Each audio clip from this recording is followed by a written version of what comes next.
আজকে রান্না করব কাঁঠাল তরকারি। সো হ্যালো এভরিওয়ান, কেমন আছো তোমরা সবাই? আশা করি অনেক ভালো আছো। এটা আমার খুব ফেভারিট একটা সবজি। তো বাবু কালকে বাজার থেকে নিয়ে আসছে, তো আজকে রান্না করব। তোমাদের একটা টিপস দেই, যখন কাঁঠাল তরকারি কাটবে তখন আর কি জল দিয়ে কাটবে, তাহলে হাতের মধ্যে আটা লাগবে না। দেখো এখানে সবজিটা সিদ্ধ হয়ে গেছে। এখন কি কি মশলা দিব দেখে নাও। কাঁচা লঙ্কা, রসুন, আদা, পেঁয়াজ, তারপরে জিরে আর গরম মশলা। এই যে দেখো এইদিকে সিদ্ধ হয়ে গেছে, এখন নামিয়ে নিল।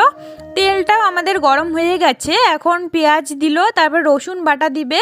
তারপর আমি বাকি মশলাগুলো বেটে নিচ্ছি ভালো করে। এই যে দেখো পেঁয়াজ রসুন দিয়ে এখন সবজিটা চড়াই দিল, কাঁঠাল সবজিটা। তারপর লবণ, তারপর রং দিয়ে একটু ভালো করে নাড়াচাড়া করে ঢেকে রাখবে আর একটু সিদ্ধ হওয়ার জন্য। এই যে দেখো মা এখন রান্না করছে। ফাইনালি আমার সবজিটা রান্না হয়ে গেছে। দেখো কি সুন্দর একটা কালার চলে আসছে আর স্মেলটাও খুব সুন্দর হয়েছে। তো আমি একটু টেস্ট করে দেখব কেমন হয়েছে সবজিটা। তো আমি সবজিটা নিয়ে ঘরে আসলাম, এসে একটু ভালো করে বসে শান্তিমতো খাবো।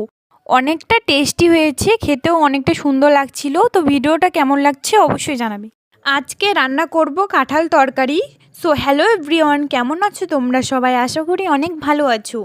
এটা আমার খুব ফেভারিট একটা সবজি। তো বাবু কালকে বাজার থেকে নিয়ে আসছে, তো আজকে রান্না করব। তোমাদের একটা টিপস দেই, যখন কাঁঠাল তরকারি কাটবে তখন আর কি জল দিয়ে কাটবে, তাহলে হাতের মধ্যে আটা লাগবে না।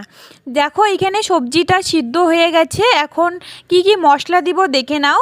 কাঁচা লঙ্কা, রসুন, আদা, পেঁয়াজ, তারপরে জিরে আর গরম মশলা। এই যে দেখো এইদিকে সিদ্ধ হয়ে গেছে, এখন নামিয়ে নিল।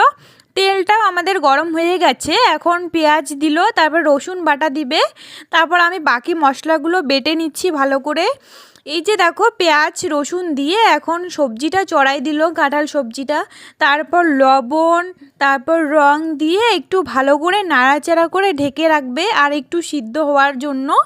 এই যে দেখো মা এখন রান্না করছে। ফাইনালি আমার সবজিটা রান্না হয়ে গেছে। দেখো কি সুন্দর একটা কালার চলে আসছে আর স্মেলটাও খুব সুন্দর হয়েছে। তো আমি একটু টেস্ট করে দেখব কেমন হয়েছে সবজিটা। তো আমি সবজিটা নিয়ে ঘরে আসলাম, এসে একটু ভালো করে বসে শান্তিমতো খাবো। অনেকটা টেস্টি হয়েছে, খেতেও অনেকটা সুন্দর লাগছিল। তো ভিডিওটা কেমন লাগছে অবশ্যই জানাবে।